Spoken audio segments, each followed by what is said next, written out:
बिस्मिल्लाहिर्रहमानिर्रहीम। अस्सलामुअलैकुम नाज़रीन, सदाए रमज़ान की खुसूसी ट्रांसमिशन लेकर मैं जन्नत जमशेद और उज़ैर मलिक आपके सामने हाजिर हैं। नाज़रीन, दूसरा अशरा ख़त्म हो गया है। रमज़ान का तीसरा और आखिरी अशरा शुरू हो चुका है। आज 21 रमज़ान है। ये अशरा जहन्नुम से निजात का अशरा है। नेकियों का मौसम बहार रुखसत होने को है। सिर्फ 8 या 9 दिन बाकी हैं। अब आखिरी मौका है कि इस आखिरी अशरे को अपने लिए कीमती बनाएं। दुआ है कि अल्लाह ताला हमें रमज़ान के गुजरते दिनों और आने वाली रातों की कदरदानी नसीब फरमाए, आमीन। आज 21 रमज़ानुल मुबारक है।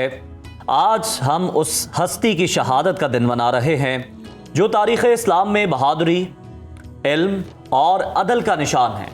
आज इमामुल मुत्तकीन, शहंशाह विलायत, परवरदा फैज़ नबूवत, शेर खुदा, बिरादर अहमद मुश्तबा, दामाद रसूल, शौहर बतूल रज़ी अल्लाह ताला अन्हा, हसनैन करीमैन रज़ी अल्लाह ताला अन्हुमा के वालिद गरामी, हैदर करार, साहिब जुल्फ़िकार, फ़ातिह खैबर व खंदक, हिम्मत व शुजात के पैकर, अमीरुल मोमिनीन हज़रत अलीउल मुर्तज़ा रज़ी अल्लाह ताला अन्हु की शहादत का दिन है। आज खलीफा चहार हज़रत अली करमुल्लाह वजहुल करीम का यौम शहादत मजहबी अकीदत और एहतराम से मनाया जा रहा है। नाजरीन, ये वही अली रज़ी अल्लाह ताला अन्हु हैं जिनके बारे में नबी करीम सल्लल्लाहु अलैहि वसल्लम ने फरमाया, मैं इल्म का शहर हूँ और अली रज़ी अल्लाह ताला उसका दरवाज़ा है।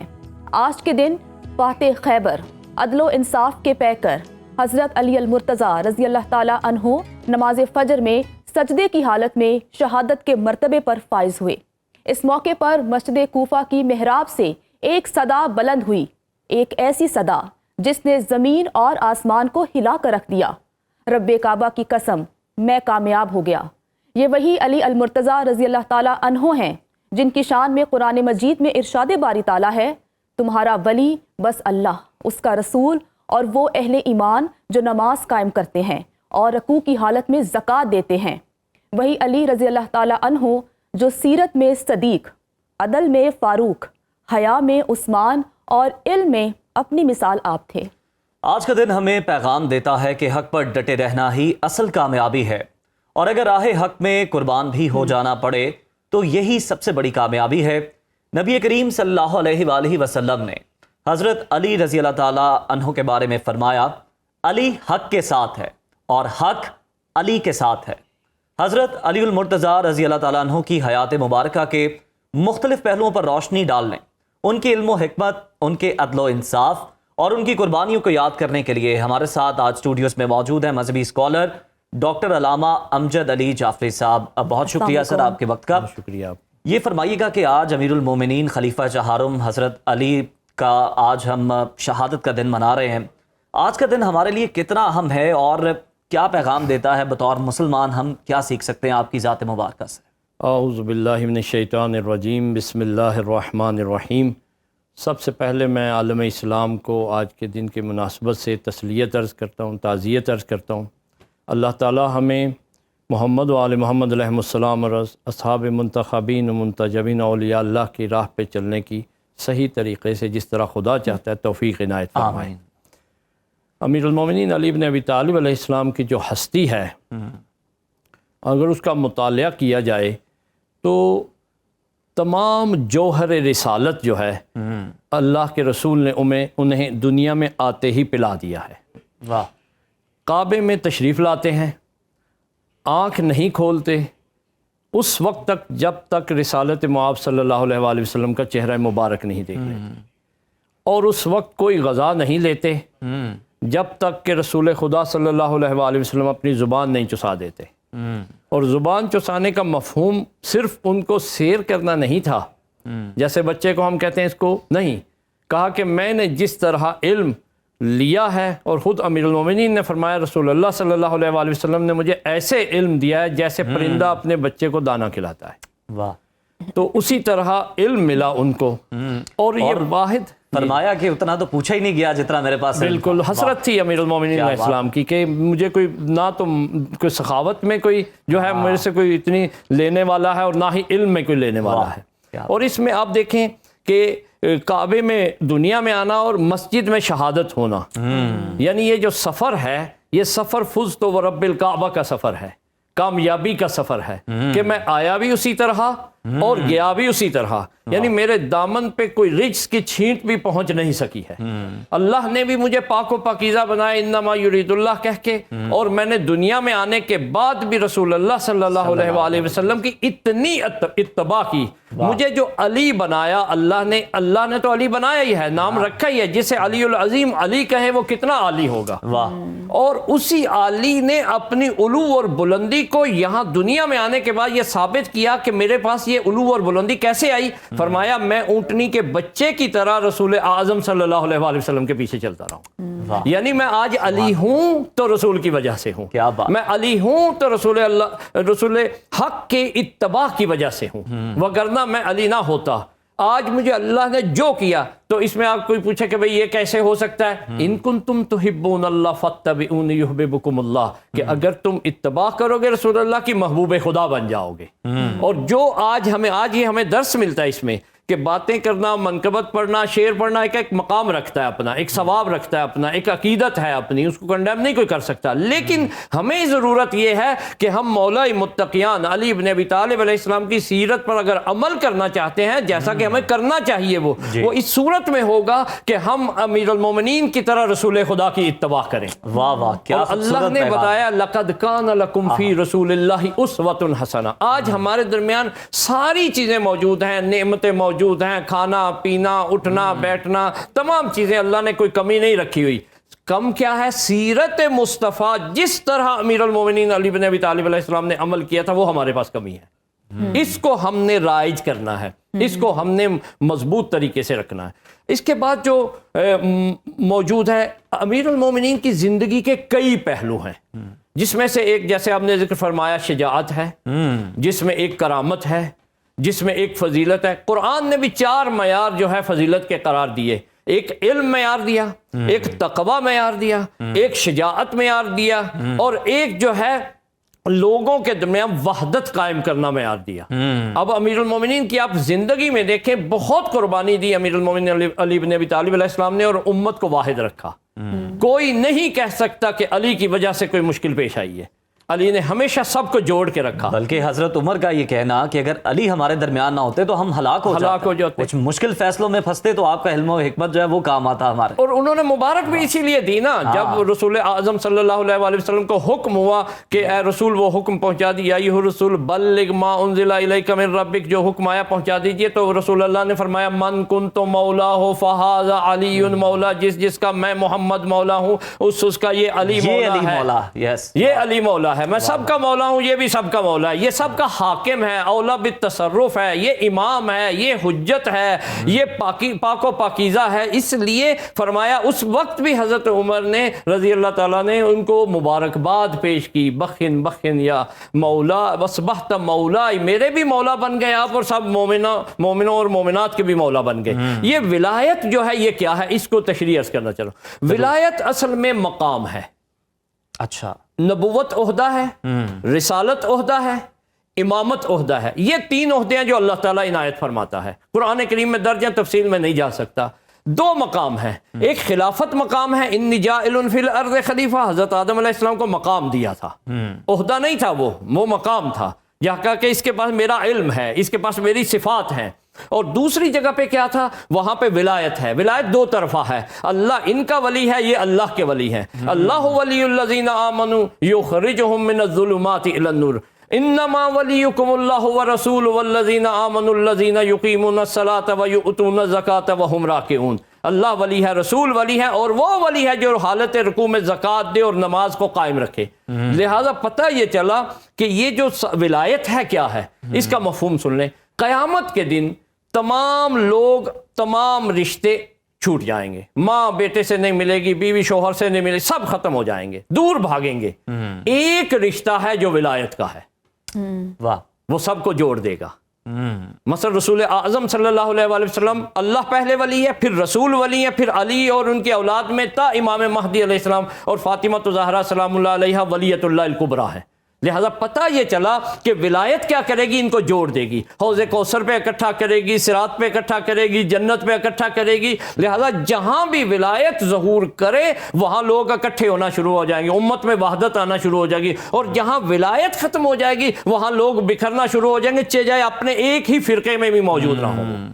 लिहाजा विलायत को हमने हिफाजत से पकड़ लेना है। और फरमाया कि इस्लाम की बुनियाद 5 चीज़ों पे है, जिसमें से नमाज है, रोज़ा है, हज है, ज़कात है और विलायत है। फरमाया कि जो विलायत असल में क्या, एक निज़ाम इलाही है। जो हज़रत इमाम महदी अलैहिस्सलाम तशरीफ़ लाएंगे, लोग उनसे पूछें या आप बात कर रहे थे जोड़ने की, तो ये हमें सिर्फ हज़रत अली की ज़ात तक महदूद नहीं नजर आता, बल्कि उनकी तरबियत में आगे चल के भी इमाम हसन तख्त छोड़ दिया, ताज छोड़ दिया, क्यों छोड़ा? सिर्फ उम्मत जोड़ने के लिए कि उम्मत में जो है वो कोई तकसीम ना पैदा हो। बिल्कुल ऐसा ही है। अब आप देखिए इमाम महदी अलैहिस्सलाम ने भी जब ज़हूर फरमाना है, क्योंकि निज़ाम तो एक ही रह गया है, बाकी तो हम सब कोई माने या ना माने, अकीदा रखे या ना रखे, कैसा रखे इस पे बहस नहीं है, वो अपना उसका नजरिया है। लेकिन ये मुसल्लम हकीकत है कि किसी ने आना है, दुनिया को बचाना है, अल्लाह की वो दुनिया जो अल्लाह ने कुरान में इरशाद फरमाई आसन तकवीम पर बनी, अभी तक तो देखी नहीं किसी ने। वो कौन बा करेगा? अदालत कहाँ में नजर आएगी? अली अलैहिस्सलाम का जैसे आपने तीसरा लफ्ज इस्तेमाल किया, बहुत अच्छा मुकदमा माशाल्लाह आपने बनाया, वो सब कुछ उसमें मौजूद था कि जिसमें अदालत है। अदालत है कुतिल अली इब्न अबी तालिब फिल महराब बिशिद्दत क़त्ल अदलिही, अदालत की वजह से शहीद हुए हैं। अदालत कौन सी? अदालत की तारीफ क्या है पहले? अदल यानी इंसाफ। इंसाफ अलबत्ता एक अलग चीज है। अदालत होता है वज़ और शै अला महल्लिही, हर शै को उसकी जगह पे रखना। हर मसलन ये मैंने अमामा पहना हुआ, ये सर के लिए है, हाथों के लिए नहीं है। ये मैंने अबाया पहनी है, ये पाँव में नौज़बिल्ला रखने के लिए नहीं, ये हर शै को अपनी जगह पे रखना अदालत है, और अपनी जगह से हटाना जुल्म है। अदालत के मुकाबले में अदालत शुरू होती है शख्स से, जो कि फिर बढ़ती बढ़ती नमाज पर पहुंची है। भाई आदिल इमाम होना चाहिए, जैसा कि तशय्युअ में मकतब अहले बैत में शर्त है ये कि आदिल इमाम होगा, गैर आदिल नमाज नहीं पढ़ा सकेगा। इसके बाद फिर चलते चलते अदालत ऊपर बढ़ जाती है, वो मासूमियत तक पहुंचती है कि मासूम होगा जिसकी इत्तबा होगी। हज़रत हुज्जत इमाम महदी जब तशरीफ़ लाएंगे, रवायात में है, सही मुस्लिम में है, इब्ने माजा में है, मतून मौजूद है कि जब वो तशरीफ़ लाएंगे दुनिया जुल्म जोर से भरी होगी और वो अदल व इंसाफ से भर देंगे। वो कौन सा इंसाफ करेंगे? वही इंसाफ जो उनके जद अमीर अल मोमिनीन अली इब्न अबी तालिब अलैहिस्सलाम ने राइज किया था, जिसकी वजह से अली की शहादत हुई, जिसकी वजह से अली को लोगों ने जिंदा नहीं रहने दिया। डॉक्टर साहब जरा बता दीजिएगा कि जरा इसका पस मंजर बताइएगा कि मौला की जुबान मुबारक से जब ये अल्फाज निकले कि रब्बे काबा की कसम मैं कामयाब हो गया, बिल्कुल जरा इसको थोड़ा सा खोलिएगा, एक्सप्लेन कीजिएगा। देखिए ये एक ऐसा राज और ऐसा दरिया समंदर है कि जिसकी गोता कोई लगाए तो गोताजन होगा तो फिर कोई होगा, और एक गोहर ले सकता है बहुत तफसील, क्योंकि जिसने फरमाया है वो मारिफत के उस दर्जे पे था। रसूल फरमाते हैं अली तुझे मैं जानता हूं या अल्लाह जानता है, या मतलब तू मुझे जानता है, तू गवाह रिसालत है। तो इस सिलसिले में जो उन्होंने फरमाया कि क्योंकि हालात बहुत सख्त हो गए थे, फितने बहुत हो गए थे, हजरत रसूल अकरम सल्लल्लाहु अलैहि वसल्लम के बाद मामलात बड़े ख़राब हो गए। आपको पता है कि तारीख गवाह है, उसमें डिटेल में नहीं हम जा सकते, सब रकम है। तो उस वक्त अमीर अल मोमिनीन ने जब सजदे में सर रखा और वसीयत की थी रसूल आज़म सल्लल्लाहु अलैहि वसल्लम ने कि अली मेरे बाद मुश्किलें पेश आएंगी, गम होंगे, इम्तिहान होंगे, आप डटे रहना, आप रुके रहना। जैसे आपने हदीस भी शुरू में पढ़ी कि अली हक के साथ है, हक अली के साथ है, तू हमेशा रहेगा। और बल्कि कहा अल्लाह हक को उस तरफ मोड़ देना जिस तरफ अली को मोड़ा है। तो इस तरीके से तुम्हें मुश्किलें आएंगी। मौला ने जब ये जुमला बोला कि मैंने रसूल अल्लाह से जो वादा किया था पूरा कर दिया, मैंने जो अपने रब से वादा किया था वो पूरा कर दिया। मैं इमामुल मुवहिदीन था पहले भी, अपनी जाहिरी दुनिया में आने के बाद भी, और अब मैं दुनिया से जा रहा हूँ इमामुल मुवहिदीन हूँ। मैं इमामुल मुत्तकीन था भी, अब भी हूँ और रहूंगा भी इंशाअल्लाह। मैंने किसी किस्म की कोई वायलेशन मुझसे सरजद नहीं हुई, जैसे अल्लाह और रसूल ने फरमाया था और चाहा था मैं वैसे ही दुनिया से जा रहा हूँ। और ये सबसे बड़ा इम्तियाज है, दुनिया में कोई वादा नहीं। सही बात है, ये वाकई सबसे बड़ा इम्तियाज है। बहुत शुक्रिया डॉक्टर साहब आपके कीमती वक्त का। तो नाजरीन यहाँ पर वक्त हो गया है ब्रेक का, ब्रेक के बाद दोबारा आपकी खिदमत में हाजिर होंगे। ब्रेक के बाद आपको खुशामदीद कहते हैं और अब है हमारा सेगमेंट इफ्तार पकवान, जिसमें हमारी साथी एंकर नजफ राजा होंगी और उनके साथ हैं शेफ अनम शेख और बनाएंगी आज की लजीज और मजेदार इफ्तारी। Over to you Najaf.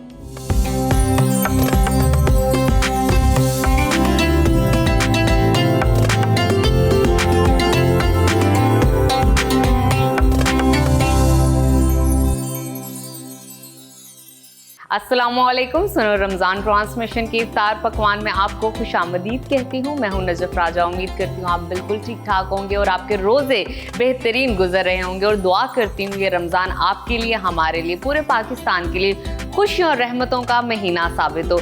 नाजरीन, मैं आ गई हूँ अपने सुनो किचन में और एंट्री से पहले मैं सबसे पहले हाथ धोऊंगी लाइफ बॉय से। और आप जैसे कि जानते हैं नेकी का हर कदम का जो आगाज़ है वो लाइफ बॉय से होता है। आप अपने हाथों से जम्स उतारिए, अपने हाथों को नीट कीजिए, क्योंकि आपने बनानी है अफ्तारी अपने प्यारों के लिए।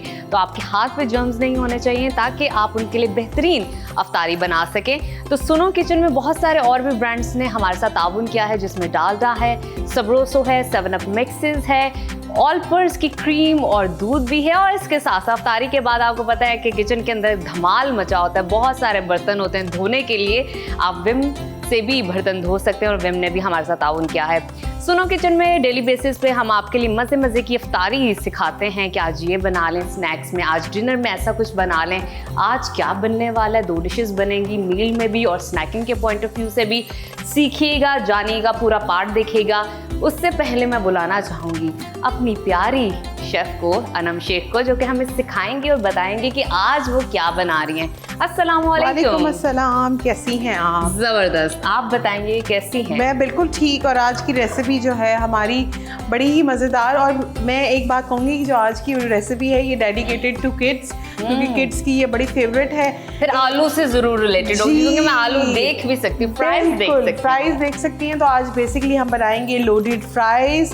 और लोडेड फ्राइज के साथ आज हम करेंगे डालडा की रेसिपी और उसके साथ हम बनाने जा रहे हैं एम्पटाडाज। और अब आप कहेंगे एम्पटाडा इतना मुश्किल नाम? ये क्या है? पहले तो आप मुझे ये बताएं। एम्पटाडा बेसिकली जो है ये एक आप पैटीज रेडी करते हैं जिसके अंदर फिलिंग होती है एप्पल की। तो एप्पल को कैसे कुक करना है वो मैं आपको इस रेसिपी के अंदर बताऊंगी। और इसको जो है आप मैदे की कोटिंग के साथ भी बना सकते हैं, वो भी मैं आपको बताऊंगी। लेकिन इस वक्त जो है हम टाइम की शॉर्टेज की वजह से जो है पफ पेस्ट्रीज के साथ बनाएंगे इसको। अवन को मैंने प्री हीट करने के लिए रख दिया है 200 डिग्रीज के ऊपर। सिर्फ पहले नीचे वाली ग्रिल ऑन करेंगे और उसके बाद जो है हम ऊपर वाली ग्रिल ऑन करेंगे, ताकि जो है हमारी पफ पेस्ट्री अंदर से पहले अच्छी तरीके से पक जाए और उसके बाद उसके ऊपर कलर आ जाए। तो इसको कर लेते हैं स्टार्ट। स्टोव को कर लेते हैं ऑन। सबसे पहले हम कुक करेंगे अपने जो है एप्पल्स को। आप चाहें तो इसके अंदर जो ग्रीन एप्पल कुकिंग एप्पल्स होते हैं वो भी ऐड कर सकते हैं, रेगुलर एप्पल्स भी जा सकते हैं, ऑप्शनल हैं। आप जो है इसके अंदर अपनी फेवरेट एप्पल्स की फिलिंग ऐड कर सकते हैं, चाहे वो फिर ग्रीन एप्पल हो, रेड हो या येलो एप्पल्स हो। ठीक है जी। अब मैं इसके अंदर ऐड करूँगी सबसे पहले बटर। तकरीबन 1 से 2 टेबलस्पून के करीब हम इसके अंदर ऐड करेंगे बटर का। और बटर डाल के हम इसके अंदर थोड़ी देर कुक करेंगे अपने जो हमारे एप्पल्स हैं उनको। और उसके बाद जो है हम इसके अंदर ऐड करेंगे अपने एप्पल्स साथ ही। और अब हम इनको कुक करेंगे स्लाइटली। इसको थोड़ा सा जो है कलर आ जाएगा तो फिर हम इसके आगे के प्रोसीजर की तरफ जाएंगे। अब मैं इसके अंदर ऐड कर दूंगी शुगर। थोड़ी सी शुगर इसके अंदर और ऐड करूंगी ताकि जो है इसका एक शुगरी फ्लेवर आ जाए। और तकरीबन 1 टेबलस्पून के करीब हम इसके अंदर और शुगर ऐड करेंगे। शुगर डालकर जो है आपने इसको थोड़ी देर कुक करना है। शुगर भी क्या करेगी, अपना वाटर रिलीज़ करेगी। जब वाटर रिलीज़ होगा तो इसका मतलब है कि आपकी जो एप्पल्स आपने ऐड किए वो सॉफ्ट होना शुरू हो जाएंगे। अगर ग्रीन एप्पल लेंगे तो कुकिंग टाइम जो है थोड़ा बढ़ जाएगा, क्योंकि एप्पल्स को उसको कुक होने में थोड़ा सा टाइम लगता है। इनको थोड़ा सा कुक करेंगे, हार्डली कोई 1 आध मिनट के लिए। मैं थोड़ा सा इसमें पानी ऐड करूँगी ताकि जो मेरे एप्पल्स हैं थोड़े से जो हैं वो सॉफ्ट हो जाए। और उसके बाद जो है हम इसके अंदर इसकी असेंबलिंग और क्या क्या इसके अंदर डलेगा वो बताऊंगी मैं आपको। साथ ही मैं इसके अंदर ऐड कर दूंगी ऑरेंज जूस। ठीक है जी। ऑरेंज जूस चला गया। चीज़ों को साथ साथ रिमूव करते जाते हैं। और यहाँ पर जो है अब इसको कुक होने के लिए ड्राई करेंगे जी, इसको बिल्कुल ड्राई करेंगे। और जितनी देर में ये ड्राई होगा उसमें क्या होगा कि ये एप्पल्स जो है वो भी सॉफ्ट हो जाएंगे। तो जब तक ये कुक हो रहा है ये फ्लेम को कर लेते हैं थोड़ा सा तेज़। और मैं यहाँ से जो है अपनी बेकिंग ट्रे ले लेती हूँ और बेकिंग ट्रे में हम लगा लेते हैं अपना बटर पेपर। दैट मीन्स हम इसको बेक करने वाले जी बिल्कुल, हम इसको बेक करेंगे। 200 डिग्रीज पे मैंने प्री हीट अवन को ऑन कर दिया है, नीचे वाली ग्रिल ऑन है। सिर्फ आप इसको कुक करेंगे तकरीबन 15 से 20 मिनट के लिए कि हमारी पफ पेस्ट्री जो है अंदर से अच्छी तरीके से कुक हो जाए। तो इसके ऊपर जो है हम थोड़ा सा जो है डालडा कुकिंग ऑयल लगा लेंगे और डालडा कुकिंग ऑयल लगाकर हम इसको जो है पहले अच्छे तरीके से जो है अपनी डिश को ग्रीस कर लेना है ऑयल के साथ, और उसके बाद हम इसके ऊपर ऐड करेंगे हमारा जो ये है बटर पेपर लगा के फिर हम थोड़ा सा ऑयल उसके ऊपर लगाएंगे ताकि जो है हमारे एम्पटाडास वो बिल्कुल भी जो है इसके ऊपर स्टिक ना हो। इफ्तार की महफिल अधूरी लग रही है, एक और कप टपाल दानेदार का भी इंतजाम कर लें। बस कुछ देर और फिर इफ्तार के बाद चाय का पहला घूंट लेने का मजा ही कुछ और है। मैं यहाँ से जो है अपना बटर पेपर पकड़ लेती हूँ और इसके ऊपर हम ऐड करेंगे अपने बटर पेपर अकॉर्डिंग तो जितना भी है आपका डिश उस हिसाब से जो है हम इसको आके थोड़ा सा कट कर लेंगे और अच्छी तरीके से जो है हम इसको अपनी डिश पे इस तरीके से जो है सेट कर लेंगे ताकि जो है हमारे एम्पटाडास स्टिक ना हो। ज़बरदस्त। इस तरीके से आपकी पूरी डिश जो है कवर हो जाएगी और उसके बाद हम इसके अंदर ऐड कर देंगे जो हमारा ऑयल थोड़ा बहुत जो है लगा हुआ ब्रश पे वो, और थोड़ा सा लाइक बिल्कुल 1 ड्रॉप के करीब जो है हम डालडा कुकिंग ऑयल ऐड करेंगे और इसके ऊपर हम लगा देंगे। ठीक है जी, इस तरीके से जो है आपने इसको ब्रश कर लेना है और ये हो गया जी हमारी डिश रेडी। और अब हम यहाँ से जो है अपनी पफ पेस्ट्रीज को ले लेंगे और उनको जो है पहले असेंबल कर लेंगे इसके ऊपर और देख लेंगे कि हमारी कितनी पफ पेस्ट्री, क्योंकि पफ पेस्ट्री भी जब आप बनाते हैं तो उसको थोड़ा सा जो है वो टाइम लगता है, उसमें स्पेस चाहिए होती है उसके लिए भी, उसको थोड़ा सा फूलने के लिए। इसलिए जो है हम 6 एम्पटाडास एट अ टाइम बनाएंगे इसके अंदर। ठीक है। तो अब ये जो है ऑलमोस्ट हमारे जो एप्पल्स हैं ये हो गए होंगे, तो अब मैं इसके अंदर ऐड कर दूंगी ये क्रीम चीज़ जाएगी इसके अंदर और अब इसको अच्छी तरीके से जो है हम इसके अंदर मिक्स कर लेंगे। आपको बताते चलें ऑलपर्स आपको 100% गुडनेस ऑफ मिल्क देता है। हाइजीनिकली पॉइंट ऑफ व्यू से भी आप अपनी सुबह को बेहतरीन बना सकते हैं विद द ऑलपर्स मिल्क, और इसके साथ साथ ऑलपर्स जो है आपको फ्लेवर्ड मिल्क भी प्रोवाइड कर रहा है। एप्पल की जो फिलिंग है वो ऑलमोस्ट हो गई है रेडी और यहाँ से जो है हम इस बाउल के अंदर कॉर्नफ्लावर को करते हैं ऐड। तकरीबन 1 टेबलस्पून के करीब मैं इसके अंदर कॉर्नफ्लावर ऐड करूँगी, इसमें हम पानी ऐड करेंगे और इसको अच्छी तरीके से मिक्स करेंगे और इसकी एक स्लरी सी बना लेंगे। तो ये जो है इसके अंदर कॉर्नफ्लावर चला गया है। अब मैं देखती हूँ कि हमें अगर और की ज़रूरत पड़ेगी तो हम इसके अंदर और ऐड कर लेंगे। इस तरह से ये देखें हमें फौरन से उसका ना टेक्सचर चेंज हो गया, यही थिकनेस जो है बेसिकली हमें चाहिए। हम बिल्कुल भी और नहीं इसके अंदर ऐड करेंगे। इस तरीके से आप थोड़ा सा कुक करेंगे, थोड़ा सा जो मॉइस्ट इसके अंदर और रह गया है वो बिल्कुल ख़त्म हो जाएगा। नया विम बार मामूली बार के मुकाबले में निकाले चिकनाई आसानी से लीमू और नमक की डबल पावर के साथ। नया विम बार से चिकनाई का मुकम्मल खात्मा और नया विम बार चले और भी ज़्यादा। बिल्कुल ठीक। तो नाजरीन अभी फिलिंग तैयार होगी ऑलमोस्ट और हम थोड़ा सा वेट करेंगे कि ये ठंडी हो जाए, उसके बाद फिलिंग करके हम इसको ओवन में रख देंगे ताकि ये बेक हो। अब चलते हैं अपनी दूसरी डिश के जाने। बिल्कुल। और दूसरी डिश के लिए जो है हम अपने पैन से ऊपर रख लेते हैं। एक में हम फ्राई करेंगे अपने फ्राइज़ और एक में बनाएंगे हम सॉस। तो ये एक साइड पे हम रख लेंगे फ्राइज़ को और एक साइड पे हम रख लेंगे अपनी सॉस को, और दूसरी साइड पे जो है डालडा कुकिंग ऑयल और इसके अंदर हम बनाएंगे अपने फ्राइज को फ्राई करते हैं डालडा कुकिंग ऑयल के अंदर। बिल्कुल। और ये मैं ले लेती हूँ ऑलपर का मिल्क और हम 2 से 3 ग्लास अकॉर्डिंग टू आपको कितनी सॉस चाहिए उस तरह से आप अपनी सॉस रेडी कर सकते हैं। इसके अंदर जो है हम ये 2 से 3 ग्लास के करीब जो है कप आप कह लें आप ये सॉस के ऐड करेंगे इसके अंदर। और इस सॉस के अंदर जो है हम साथ में ऐड कर देंगे हमारा सॉल्ट, ब्लैक पेपर थोड़ा सा आप डाल लें, चाहे आप उसको स्किप भी कर सकते हैं, it's totally up to you, आपका ऑप्शन है।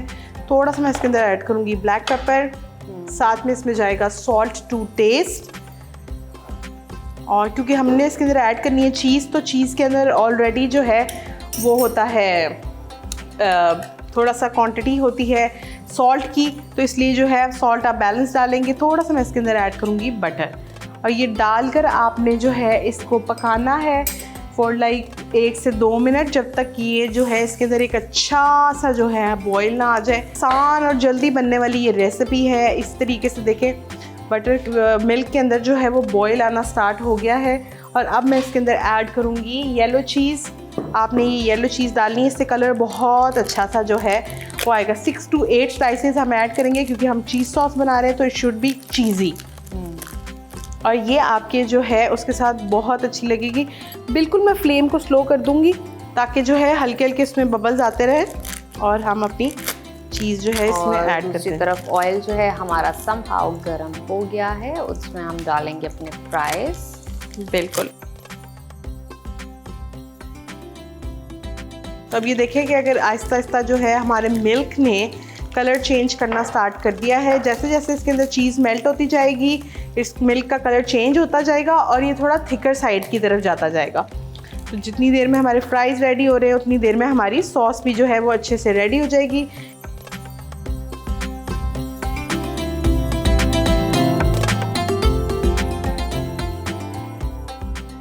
जी, तो सॉस तकरीबन जो है हमारी थिक साइड पे चली गई है। इसको थोड़ी देर हल्की आंच पे कुक करने देंगे।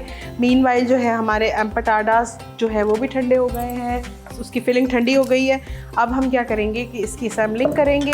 असेंबलिंग करने के लिए आपने यहाँ से अपना बाउल ले लेना है। इस पर हम थोड़ी सी जो है एप्पल की फिलिंग ऐड करेंगे। अभी भी थोड़ी सी ठंडी, हाँ, थोड़ी सी गुंजाइश है। हाँ जी, तो आप कोशिश करें। टाइम की थोड़ी सी किल्लत है जिसकी वजह से जी, हम तो आप घर में जो है इसको सुकून से बिल्कुल ठंडा करके आपने एंजॉय करना है। इस तरीके से आपने जो है इसको गरम गरम को फिल नहीं करना। इस तरीके से जो है हम इसको बंद कर देंगे। यहाँ से हम एक फोक ले लेंगे और फोक की हेल्प से आपने अच्छी तरीके से जो है जो एक्सेस है आप उसको निकलने दें बेशक, और आपने अच्छी तरीके से जो है अपनी उसको पैक कर देना है बिल्कुल, कि कहीं से हमारी जब हम इसको कुक करें तो हमारी फिलिंग जो है वो बाहर ना आए।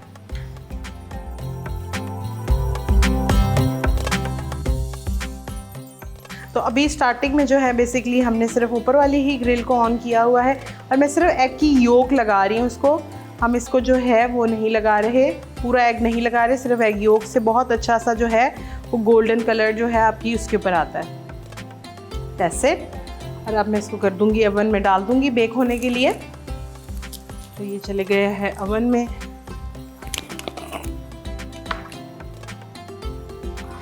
और अवन जो है हमारा फुली प्री हीटेड है और अब ये कुक होगी 10 से 15 मिनट के लिए और आपकी जो है मज़ेदार से एम्पटाडास वो हो जाएंगे रेडी।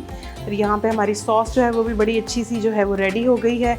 अब बस फ्राइज़ का वेट है, बस आप बेशक निकाल लें फ्राइज़।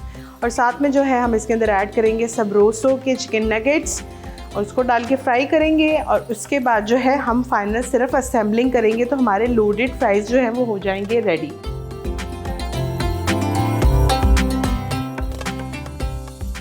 हमारे फ्राइज हो गए हैं फ्राइड और नगेट्स भी तैयार हैं। और हमने उसको क्यूब्स कटिंग उसकी कर ली है। अब इसको असेंबल किस तरह करना है लोडेड फ्राइज को, ये भी आपको बताते हैं। जी बिल्कुल। यहाँ से हम ले लेते हैं अपने फ्राइज़ को और फ्राइज़ को जो है हम सबसे पहले अपने प्लेटर में सेट कर लेंगे और उसके बाद जो है आपने इसके ऊपर लेयरिंग करना स्टार्ट कर देनी है। लेयरिंग के अंदर जो है हम पहले इसके अंदर ऐड करेंगे थोड़े से ऑलिव्स, कलर ऐड करने के लिए बड़ा अच्छा सा जो है और फ्लेवर भी बहुत अच्छा सा आ जाता है। साथ में मैं सबरोसो के जो नगेट्स हैं वो फ्राई किए हैं और उनको क्यूब्स में कट कर लिया है। इस तरह से उनको हम अरेंज कर लेंगे और ये आपके पास ऑप्शनल है आपको कितने ज़्यादा चाहिए। मैंने छोटे क्यूब्स में इसलिए किए हैं कि ये इजी टू ईट होंगे आपके लिए, खाने में हर बाइट में आपको जो है इनका फ्लेवर बहुत अच्छा आएगा। साथ में हम इसके अंदर ऐड करेंगे थोड़े से मशरूम्स। आप चाहें तो इनको ग्रिल भी कर सकते हैं, मशरूम्स को ऑप्शनल है, आपकी अपनी मर्ज़ी है। साथ में हम इसके अंदर ऐड करेंगे बिल्कुल थोड़ी सी चीज़, क्योंकि हमने चीज़ सॉस रेडी की है तो हमें ज़्यादा क्वांटिटी के अंदर जो है वो चीज़ डालने की बिल्कुल भी ज़रूरत नहीं है। इसको कर लेते हैं यहाँ से रिमूव और यहाँ पे हम लेते हैं अपना एक पैन और इसके ऊपर हम डालेंगे जो हमने चीज़ सॉस रेडी की हुई है। इस तरीके से आप देखिए कितने अच्छे से जो इसके हैं स्ट्रिंग्स आना स्टार्ट हो गए। और ये हम इसके ऊपर ड्रिजल करेंगे। अच्छा, एक चीज़ है, अब सॉस की मर्ज़ी आपकी अपनी पर्सनल है कि आपने उसको कितना ज़्यादा सॉसी बनाना है। अगर ज़्यादा सॉस डालेंगे तो उससे क्या होगा कि आपके जो है ना फ्राइज़ बहुत सॉगी हो जाएंगे। तो ये छोटे छोटे से टिप्स एंड ट्रिक्स हैं, ये आपने फॉलो ज़रूर करने हैं। और यहाँ से मैं एक टिशू ले लेती हूँ और ये जो चीज़ के स्ट्रिंग्स हैं हम इसको रिमूव कर लेते हैं। और ये देखें इस तरह से, और फिर दोबारा से हम वही फ्राइज़ वाला लेयर सेट करेंगे एक इस तरीके से।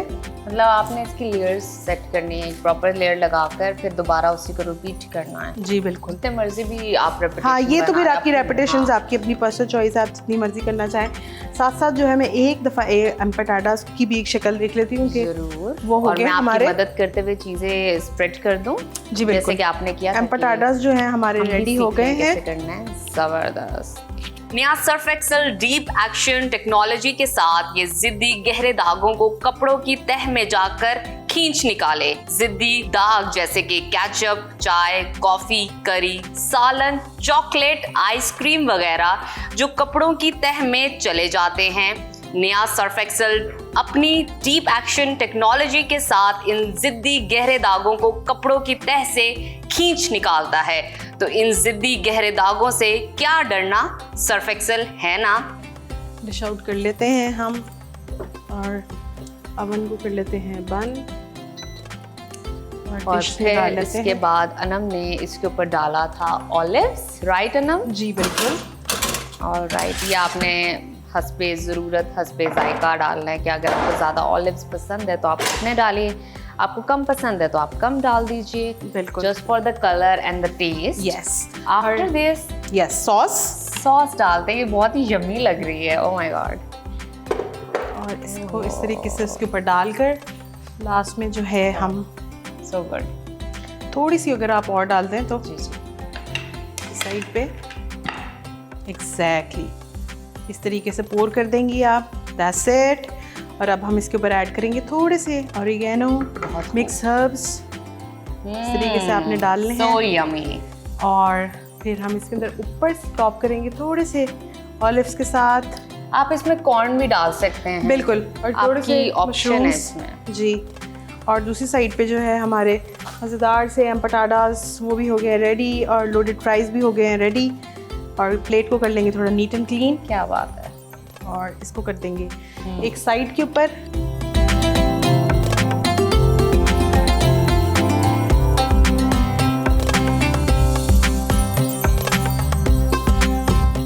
हम पैन ले लेंगे, उसके ऊपर हम अपने एम्पर, आप देखिए कितने अच्छा सा जो है Oh my God, very colour nice, colour very आ गया उसके ऊपर।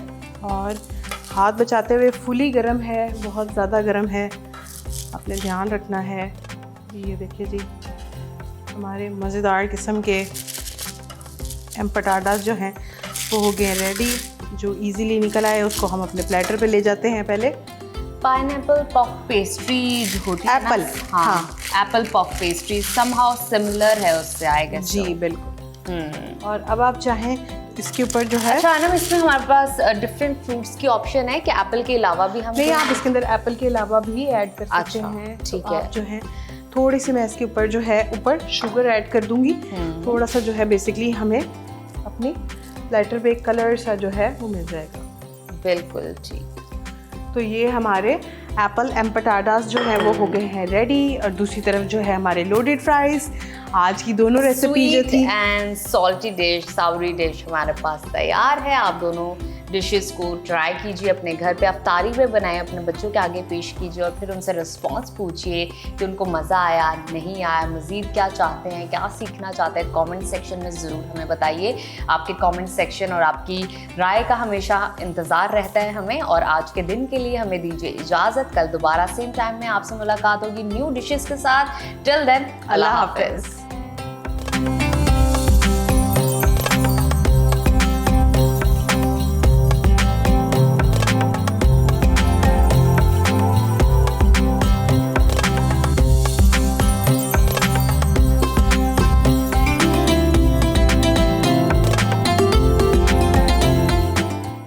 ब्रेक के बाद आपको खुश आमदीद कहते हैं। नाज़रीन, रमज़ान के आखिरी अशरे का आगाज़ हो चुका है। ये वो अशरा है जिसमें मालिक कायनात की रहमत अपनी इंतहा पर होती है। मग़फ़िरत के दरवाजे खोल दिए जाते हैं और 1000 महीनों से अफजल रात शब कदर इसी अशरे में पोशीदा होती है। और इसी अशरे में एक और अजीम इबादत हमें नजर आती है जिसमें बंदा दुनिया से कटकर मुकम्मल तौर पर अल्लाह के करीब हो जाता है, और वो है एतकाफ। अक्सर लोग ये समझते हैं कि एतकाफ सिर्फ चंद दिन के लिए मस्जिद में बैठ जाने का नाम है, लेकिन इसकी असल रूह, इसकी शराइत और इसके मकासद क्या हैं, यही सब जानने के लिए सदाए रमज़ान ट्रांसमिशन में आज हमारे साथ मौजूद हैं मजहबी स्कॉलर डॉक्टर ताहिर मुस्तफ़ा साहब। सर, बहुत शुक्रिया आपकी आमद का। ये बताइएगा कि एतकाफ़ की बुनियादी तारीफ़ क्या है, और कुरान और हदीस में अगर हम देखें तो इसकी अहमियत किस तरह से वाज़ेह की गई है? बिस्मिल्लाहिर्रहमानिर्रहीम, बहुत शुक्रिया। जैसे कि आपने भी बताया कि ये रमज़ान का आखिरी अशरा है, और इस आखिरी अशरे में जो बुनियादी हदफ है मुसलमानों के लिए, अहले ईमान के लिए, वो तो है शब कदर को पाना, क्योंकि वो इसी अशरे की ताक रातों में आती है।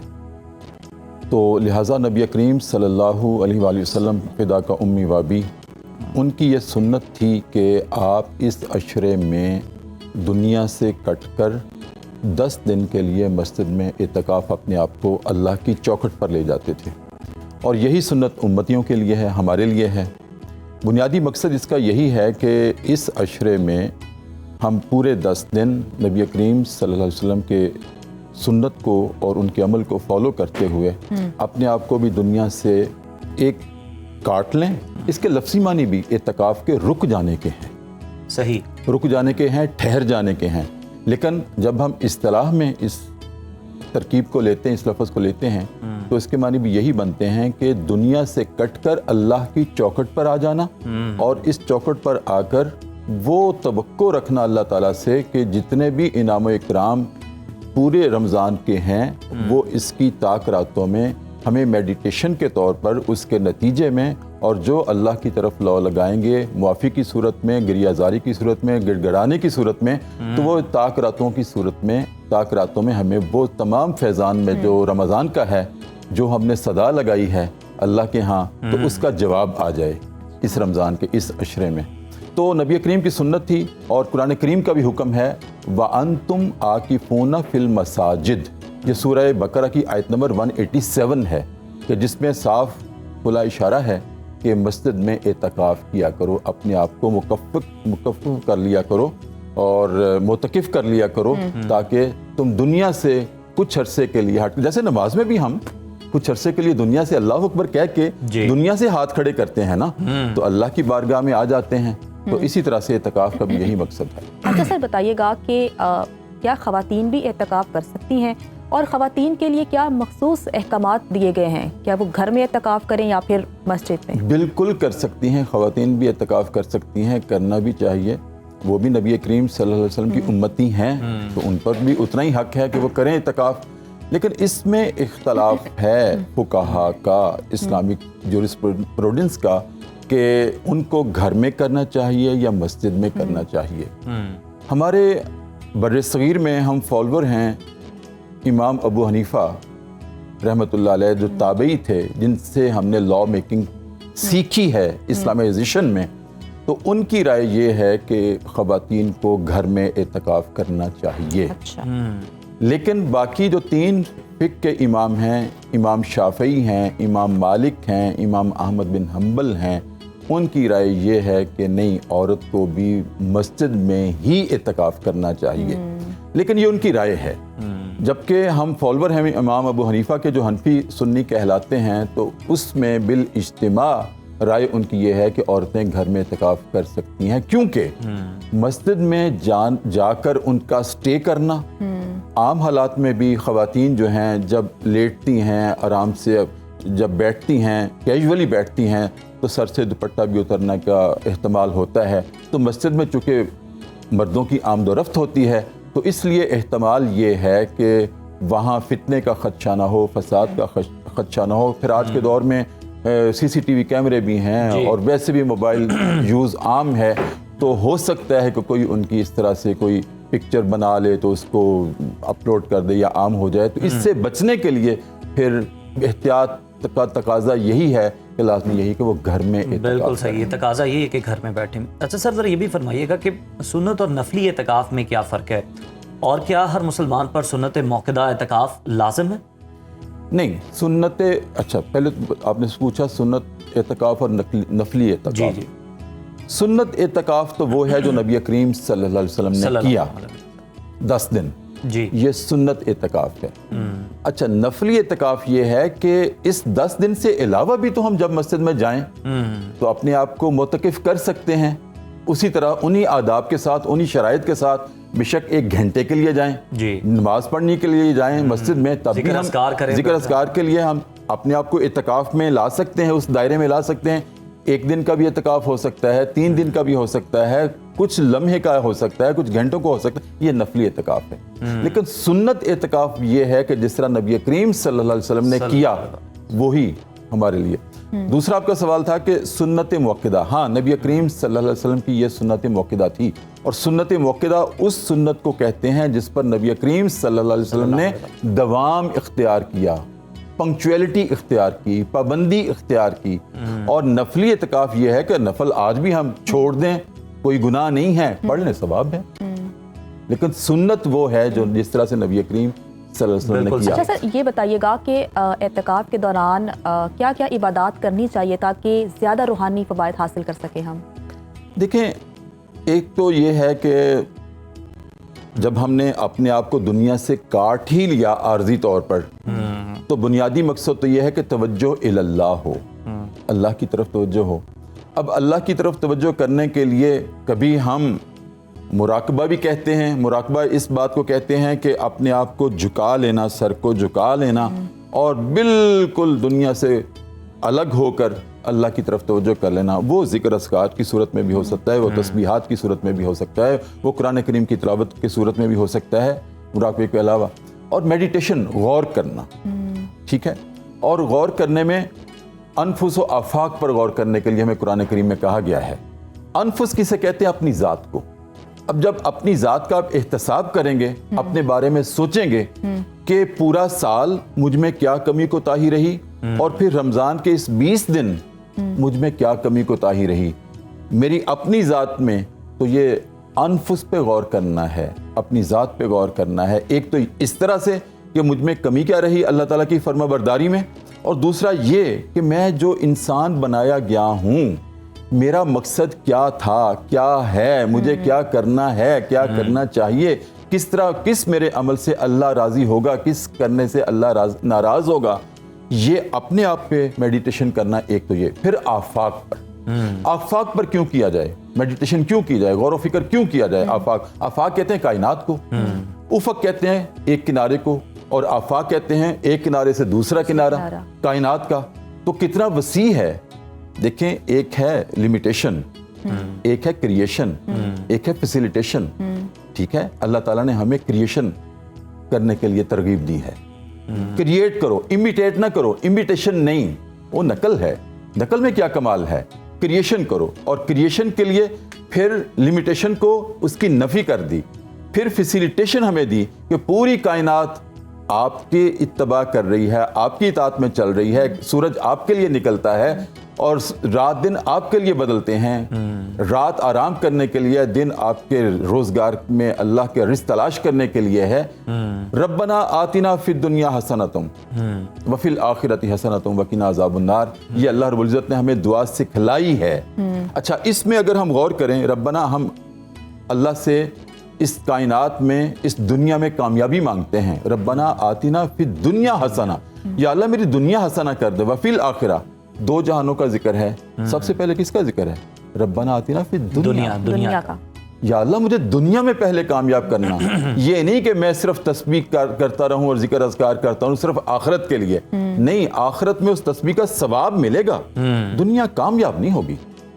इसी तरह से कुरान करीम पढ़ने का, एतकाफ में क्या करें, कुरान करीम पढ़ने का नाजरा अगर हम पढ़ते हैं एतकाफ में बैठकर भी, तो नाजरा पढ़ने का जो हमारा एक इमेज बना हुआ है कि जी 1 हरफ के बदले में 10 नेकियां, वो मिल जाएंगी, जरूर मिलेंगी। नबी करीम सल्लल्लाहु अलैहि वसल्लम का ये वादा है। लेकिन आप में तब्दीली कोई नहीं आएगी। तब्दीली कब आएगी? जब आप कुरान करीम की तिलावत करते हुए, जिसको हम अपना मैनिफेस्टो ऑफ लाइफ कहते हैं, दस्तूर हयात कहते हैं, जब तक उसको समझेंगे ही नहीं, मुझे बताएं आज कौन दुनिया का डॉक्टर है जो मेडिकल की किताबों को नाजरा पढ़ के डॉक्टर बना है? समझ के डॉक्टर बना है, जब तक समझना उसने समझा जरूरी है। नहीं है। बड़ा अहम पैगाम है। कौन इंजीनियर है जो सिर्फ इंजीनियरिंग की किताबों को नाजरा पढ़ के इंजीनियर बन गया हो, या कौन वकील है जो उसी तरह की कुरान करीम की ज़खामत की उनकी लॉ की किताबें होती हैं, कौन लॉ का आज वकील है जिसने सिर्फ नाजरा किताबों को पढ़ा और वकील बन गया, प्रैक्टिस करने लगे, जब तक कि वो उसने समझा नहीं। डॉक्टर साहब ज़रा ये एतकाफ़ के जो मसाइल हैं इन पर भी ज़रा गुफ्तगू कर लेते हैं। ये बताइएगा कि अगर जो कोई एतकाफ़ में बैठा है, किसी ज़रूरी काम, किसी मजबूरी के तहत उसे मस्जिद से बाहर निकलना पड़ जाए तो उसकी क्या कज़ा है? और अगर रोज़मर्रा की ज़रूरी बातें करना या फिर किसी से मुलाकात करना है एतकाफ़ के दौरान, क्या ये जायज़ है?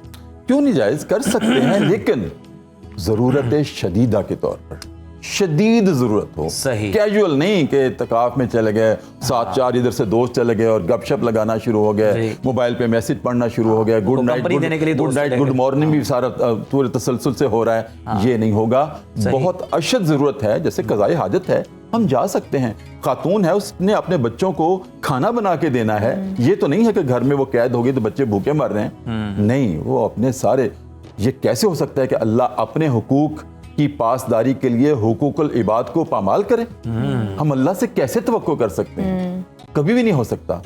अल्लाह ने तो प्रायोरिटी की है हुकूकुल इबाद की, और उस वक्त तक अल्लाह हुकूकुल इबाद को मुआफ नहीं करेगा जब तक कि बंदा मुआफ नहीं कर देगा। एक खातून, उसका ससुर, उसका बाप उसको खाना देना है तो वो कहे मैं इत्तिकाफ में बैठी हूँ, आप भूखे रहें, ये कैसे पॉसिबल है? खाना भी बना सकती है, वो बच्चों की परवरिश भी कर सकती है, बच्चों को दूध पिला सकती है। दीन में तो आसानी है। जी जी बिल्कुल आसानी तो है। बहुत से ऐसे जो मिसकंसेप्शन थे एतकाफ को लेकर, वो आपने दूर किए सर। बहुत शुक्रिया प्रोग्राम में शिरकत करने के लिए। तो यहाँ पर मुझे वहम था तेरे सामने नहीं कर सकूंगा मैं पूरी बात, सो हकीकतन भी यही हुआ, मेरी बात बीच में रह गई। क्योंकि सर ब्रेक आ गई, ब्रेक का वक्त हो में गया। गुंजाइश कम होती है ना सर, तो फिर वो इस वजह से। बहुत शुक्रिया आपकी आमद का। नाज़रीन, ब्रेक शामिल करते हैं, ब्रेक के बाद दोबारा आपकी खिदमत पे हाजिर होते हैं। देखते रहिए सदाए रमज़ान। Welcome back. रमज़ानुल मुबारक में सेहतमंद ग़िज़ा का इंतखाब नहायत अहम है, क्योंकि रोज़ा रखने से हमारे जिस्म में कई तब्दीलियाँ आती हैं और दुरुस्त खुराक ही हमें तवानाई फराहम करती है। आज हम बात करेंगे कुदरत के कैसे ख़ास तोहफे और एक ख़ास फल पपीते की, जो अपनी ग़ज़ाइयत, हल्की सी मिठास और हैरत अंगेज़ फ़वाइद की वजह से दुनिया भर में पसंद किया जाता है। पपीता ना सिर्फ जायके में मज़ेदार होता है उज़ैर, बल्कि उसमें बेशुमार विटामिन्स, एंटीऑक्सीडेंट्स और फाइबर मौजूद होते हैं, जो हमारे निज़ाम हाज़मा, जिल्द और क़ुव्वत मुदाफ़ियत के लिए बेहद फ़ायदेमंद है। माह रमज़ान में पपीता सेहत के लिए कितना फ़ायदेमंद है? क्या पपीता वज़न कम करने में वाकई मददगार साबित हो सकता है या नहीं? इसी पर ही बात करने के लिए हमारे साथ स्टूडियोज़ में मौजूद हैं माहिर ग़िज़ाइयत डॉक्टर इशल साकिब साहिबा। अस्सलाम वालेकुम। वालेकुम सलाम। कैसी हैं आप? मैं ठीक हूँ, आप लोग कैसे हैं? हम दोनों ठीक ठाक। अच्छा, जैसा कि हम आज बात करें पपीते की, तो सबसे पहला सवाल ये है कि क्या पपीता वाकई में इतना फ़ायदेमंद है? अच्छा, पपीता एक इस तरह का फ्रूट है, पपाया बेसिकली, जिसके इतने शायद ही किसी फ्रूट के हेल्थ बेनिफिट्स हैं। बहुत ज़्यादा हेल्थ बेनिफिट्स हैं कि वो अनकाउंटेबल हैं, बहुत ज़्यादा। हर चीज़ में हमें हेल्प कर रहा होता है, लेकिन कुछ चीज़ों में obviously more than any fruit help कर रहा होता है। जिस तरह डाइजेशन में बहुत हेल्प कर रहा होता है। अगर आपको बदहज़मी हो गई है, जिस तरह रमज़ान में जनरली पकौड़े समोसे खा के हमें हार्ट बर्न फील हो रहा होता है, हमें फील होता है डाइजेस्टिव सिस्टम बहुत स्लो हो गया है, मेटाबॉलिक रेट स्लो हो गया है, वेट नहीं लूज़ हो रहा, चीज़ें हज़म नहीं हो रही, तो उसमें आप पपीते का यूज़ करना स्टार्ट करें अपनी डाइट में। तो आप यानी इफ्तार में आप अपने टेबल में साथ में पपीता रख लें, खाना खाएं नॉर्मल, एंड देन आप पपाया का जो पोर्शन है आप वो लें। पपीते को फ्रूट चाट में ऐड कर लें। अच्छा, फ्रूट चाट डेली बेसिस पे रिकमेंडेड नहीं होते, बिकॉज आपको पता है डिफरेंट फ्रूट्स को डिफरेंट एंजाइम्स जो हैं वो डाइजेस्ट करने में हेल्प कर रहे होते हैं। तो अगर आप इतने फ्रूट्स डाल देंगे प्लेट में, वो जम्बल अप हो जाएगा, हर चीज़ को डिफरेंट डाइजेशन कि वो एंजाइम रिक्वायर्ड है। तो बेटर ये होता है कि डेली बेसिस पे आप single fruit at a time लें, या 2-3 ले सकते हैं एट अ टाइम, लेकिन क्योंकि फ्रूट चाट में हम 7 to 8 टाइप्स के फ्रूट्स जनरली डाल रहे होते हैं, फिर जूसेस होते हैं, देन शुगर होती है, तो बेटर ये होता है कि आप सिंगल फ्रूट ले लें, वो ज़्यादा बेनिफिशियल है। क्या वो मसाले जो डालते हैं आप एडिशनल उसमें चीज़ें और जो हम चटनियाँ उसमें ऐड कर रहे होते हैं, उससे भी आप कम से कम बच जाते हैं, ये फायदा तो हो जाता है। बिल्कुल, क्योंकि रमज़ान में हमें बहुत ज़्यादा गैस्ट्रिक इशूज़ आ जाते हैं, हमें फील होता है कि बहुत ज़्यादा ब्लोट गैस फील कर रहे होते हैं, एसिड रिफ्लक्स होता है कि तेज़ाबियत से फील होती है, तो जनरली वो इन्हीं चटनियों की वजह से, जैसे इमली की चटनी लोग बहुत डालते हैं तो उसमें चीनी बहुत ज़्यादा है, नमक, एंड देन मिर्चों का प्रोपोर्शन, कुछ लोग बहुत स्पाइसी फ्रूट चाट खाते हैं, तो इसीलिए अवॉइड किया जाता है। आप खा सकते हैं, बहुत हेल्दी है, लेकिन आप फिर उसे हेल्दी फॉर्म में बनाएं। उसके बनाने की तरीका अलग से हेल्दी खाएं। होना अच्छा चाहिए। ईशल, ये भी तो एक चैलेंज दिया जाता है ना, कच्चा पपीता पक्का पपीता। अब आपको पता नहीं बिल्कुल नहीं देंगे। एक से आपके लिए जायद बिल्कुल नहीं मरतबा हम ये कह पाते भी हैं या नहीं अदा कर सकते अल्फाज ही अपने मुंह से। बिल्कुल। अच्छा ये बताएं कि इन दोनों के न्यूट्रिएंट सेम होते हैं? अच्छा, न्यूट्रिएंट्स दोनों में सेम होंगे, लेकिन राइप्ड जो यानी जो पका हुआ पपीता है उसमें जी। ये होता है कि वो ज़रा ज़्यादा सॉफ्ट होता है टेक्सचर, और उसका वो टेक्सचर सॉफ्ट होता है, वो स्वीट भी ज़्यादा होता है। वो ज़रा आपको येलोइश ऑरेंज सा फील होगा, ज़रा पल्पी ज़्यादा होता है, वाटर कंटेंट ज़्यादा होता है, और कैलोरीज में वो थोड़ा सा फ़र्क होता है दोनों की। अच्छा। ये एज़ कम्पेयर टू कच्चा पपीता ये थोड़ा ज़्यादा कैलोरीज में होता है, लेकिन पपाया की इटसेल्फ कैलोरीज बहुत कम है। यानी कि अगर आप 1 कप पपाया लेते हैं राइप्ड तो वो 62 किलो कैल है, वेयर एज अगर आप कच्चा पपीता लेते हैं तो वो 52 किलो कैल होगा, क्योंकि वाटर का कंटेंट कम है और वो राइप नहीं हुआ तो शुगर का कंटेंट भी कम है। लेकिन जो है कच्चा पपीता, उसमें क्या होता है कि हमारे पास वो ज़रा उसका टेक्सचर एक तो हार्ड होता है, आप वो सॉफ्ट, इतना स्क्वीशी सा सॉफ्ट सा नहीं होता, इतना कोई इजी टू च्यू भी नहीं होता। और दूसरी बात है कि हम कुछ लोगों को अवॉइड भी करने को कहते हैं, जैसे प्रेग्नेंट वुमेन है वो अवॉइड करें, बिकॉज वो उनके लिए इस तरह सेफ नहीं होता, वो राइप्ड अच्छा। खा सकती हैं पपाया।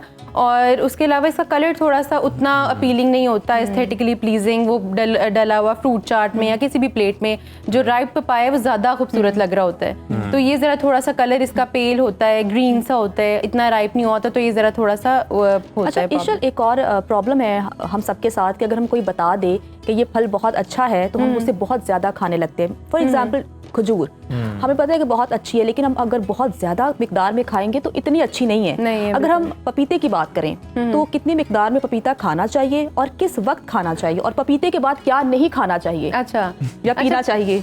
पपीता का ये है कि ये वाहिद शायद इस तरह का फ्रूट है जो आप एम्प्टी स्टमक भी ले सकते हैं। यानी आप सुबह उठे, first thing in the morning you can consume papaya, आप उसको बगैर पानी पिए भी ले सकते हैं, इतना सेफ है। तो आप जो, और ये क्योंकि डाइजेशन में एड करता है तो वेट लॉस में भी हेल्प करता है, तो जनरली लोगों को रिकमेंड ये किया जाता है कि जिस तरह आप 1 कप है, आप 1 कप पपाया ले लें।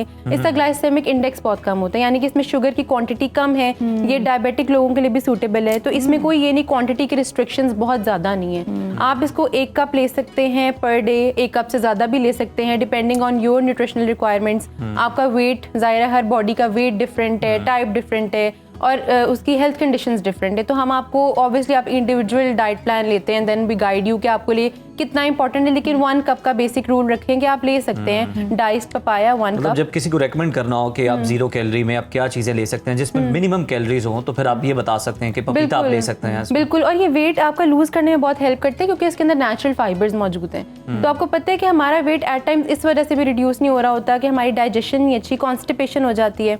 तो कॉन्स्टिपेशन वाले पेशेंट्स, जाहिर है जब वो जितना वो उनका स्टूल फ्लश आउट नहीं होगा उतना ही उनकी बॉडी में फैट बिल्डअप होने लग जाता है, फाइबर नहीं होता, तो ये फाइबर कंटेंट को ऐड कर देते हैं, तो हमारी जो टॉक्सिन्स भी हैं वो भी ये फ्लश आउट करते हैं बॉडी से। तो इसीलिए हमारी जो है हम हजम ज़्यादा जल्दी कर लेते हैं खाने को। इवन जो गोश्त है उसको गलाने के लिए भी इसको डाला जाता है। तो आप सोचेंगे कितने अच्छे। अभी कुछ बात भी हो रही थी ब्रेक में, जन्नत बता भी रही थी कि कुछ लोग तो इसे बकायदा पका के भी कुक करते हैं बकायदा इसको। बिल्कुल बिल्कुल, इसको आप स्टर फ्राई कर, अच्छा वो जो अनराइप पपाया जो कच्चा पपीता है, कच्चा हम उसको पपीता, कुक कर हाँ, सकते हैं, बिल्कुल और ठीक उसमें है। आप थोड़ा सा ड्रिजल करें ऑयल, बहुत कम, क्योंकि ऑब्वियसली फ्रूट है, उसके अंदर थोड़ा सा आप लेमन डालें, ब्लैक पेपर, सॉल्ट ऑप्शनल है, आप डाल के आप कुक कर लें, एंड देन आप उसको सैलेड्स में ऐड कर सकते हैं। तो ये बहुत अच्छा फ्लेवर देता है सैलेड्स में, और ऑब्वियसली हेल्दी भी होता है। मुझे लगता है अच्छी शेफ भी है ऐसा। अच्छा ऐसा है? एक डाइटिशियन होने के लिए आपको कुकिंग भी सीखनी पड़ती है। बिल्कुल, इससे तो मैं एग्री करती हूँ। इसलिए तो फिर आप मील तैयार कर सकते हैं। अच्छा अच्छा ईशल, ये बताइएगा कि जैसा कि आपने कहा कि जो प्रेग्नेंट खवातीन हैं वो जो कच्चा पपीता है उसे अवॉइड करें, उसके अलावा अगर कोई गुर्दों के मरज में है, शुगर के लिए भी आपने कहा अच्छा होता है, तो किन के लिए पपीता बिल्कुल भी ठीक नहीं होता? अच्छा, पपीता सिर्फ एक चीज़ जो है, प्रेग्नेंट और लैक्टेटिंग वुमेन जो दूध पिलाती हुई माएँ, उनको कहा जाता है कि आपने अनराइप नहीं लेना, यानी कच्चा पपीता नहीं लेना। वैसे हर किसी के लिए सेफ है।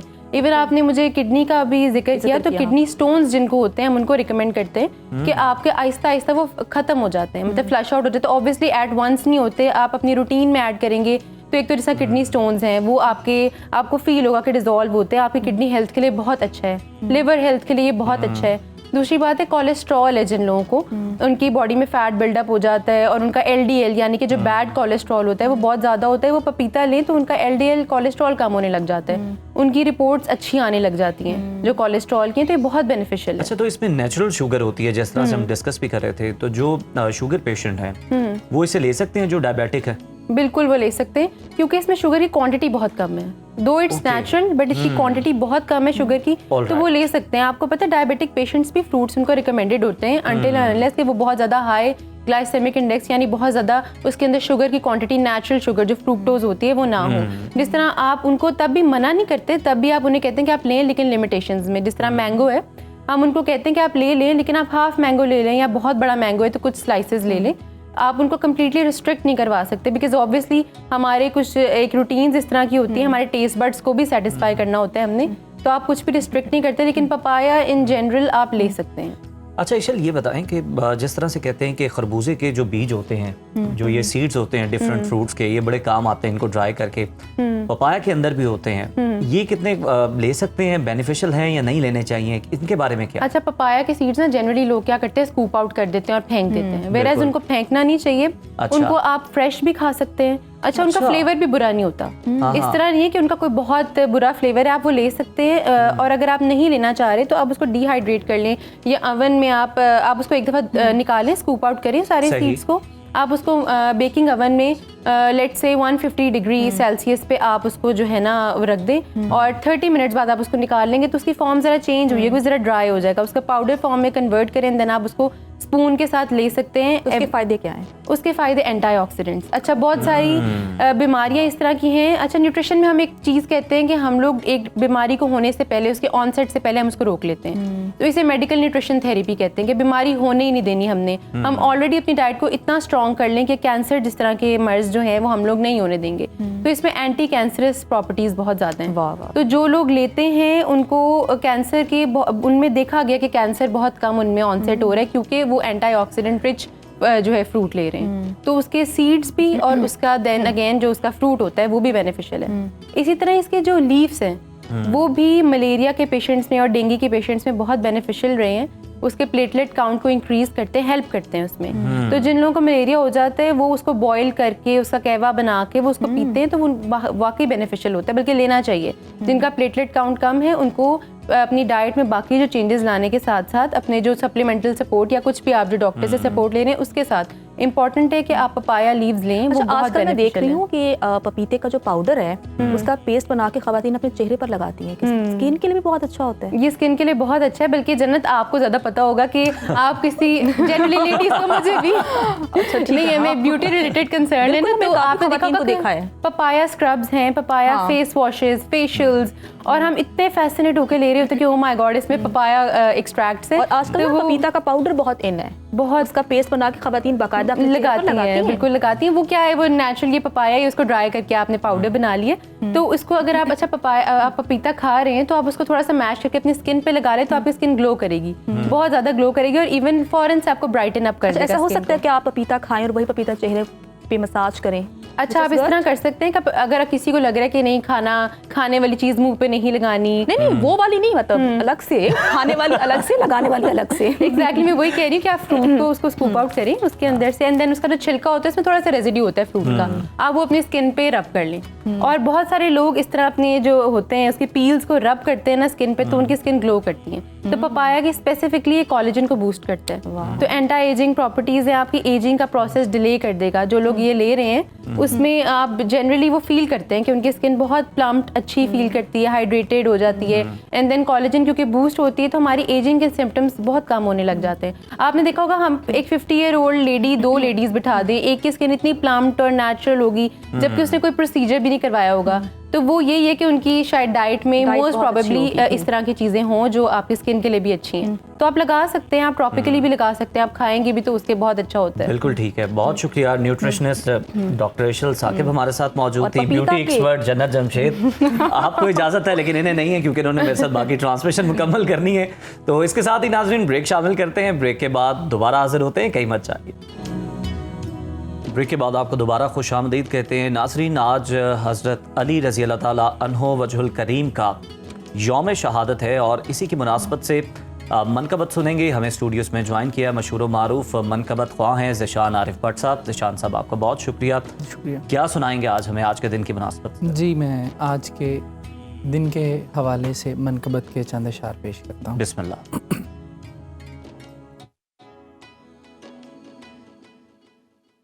मंजर फिज़ाए दहर में सारा अली का है। मंजर फ़ज़ाए दहर में सारा अली का है। जिस समते देखता हूँ नज़ारा अली का है।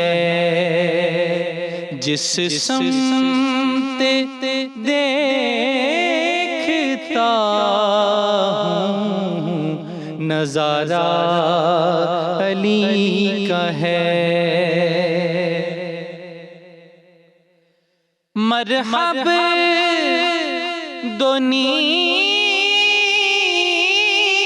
है सरे मकतल पड़ा हुआ। मरहब दो नीम है सरे मकतल पड़ा हुआ।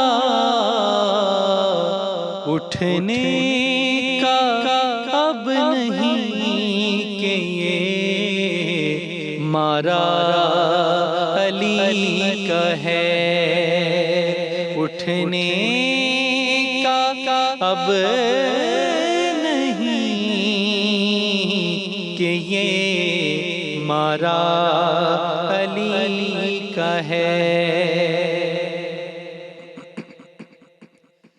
कुल का जमाल जुज़्व के चेहरे से है आया। कुल का जमाल जुज़्व के चेहरे से है आया। घोड़े पे है हुसैन नज़ारा अली का है। घोड़े पे है हुसैन नज़ारा अली का है। तू क्या है और क्या है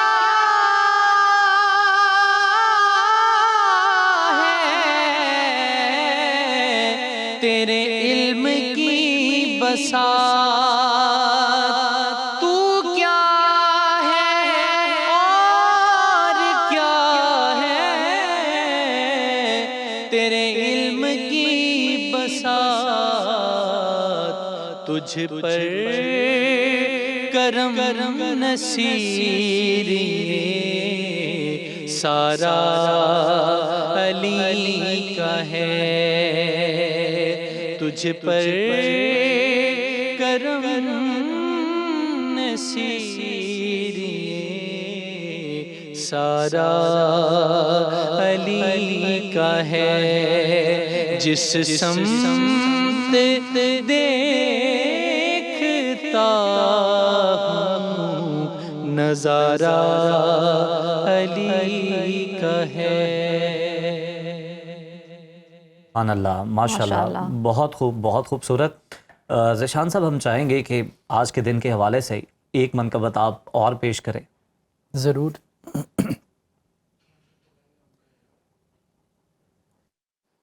अहले नज़र की आँख का तारा अली अली। अहले नज़र की आँख का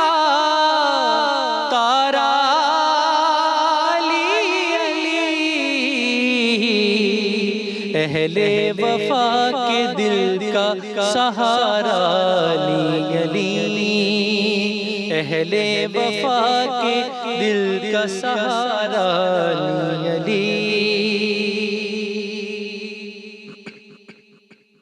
रहमत ने ले लिया मुझे आगोश नूर में,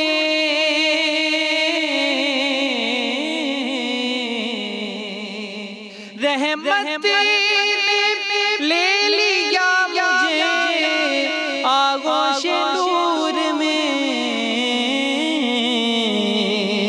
मैंने कभी जो रो के पुकारा अली अली, मैंने कभी जो रो के पुकारा अली अली। एक कैफ और सुरूर सा रहता है रात दिन, एक कैफ और सुरूर सा रहता है रात दिन, एक कैफ और सुरूर सा रहता है रात दिन। जब से हुआ है विर्द हमारा अली अली, जब से हुआ है विर्द हमारा अली अली। और आज़म ये मग़फ़िरत की सनद है हमारे पास,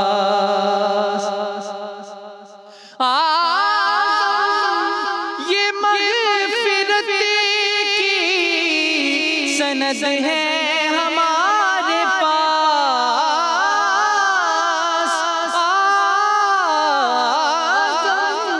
ये मग़फ़िरत की सनद है हमारे पास। हम हैं अली के और हमारा अली अली, हम हैं अली के और हमारा अली अली। अहले नज़र की आँख का तारा अली अली, अहले वफा के दिल का सहारा अली अली। सुभान अल्लाह, बहुत शुक्रिया ज़िशान साहब आपके वक्त का।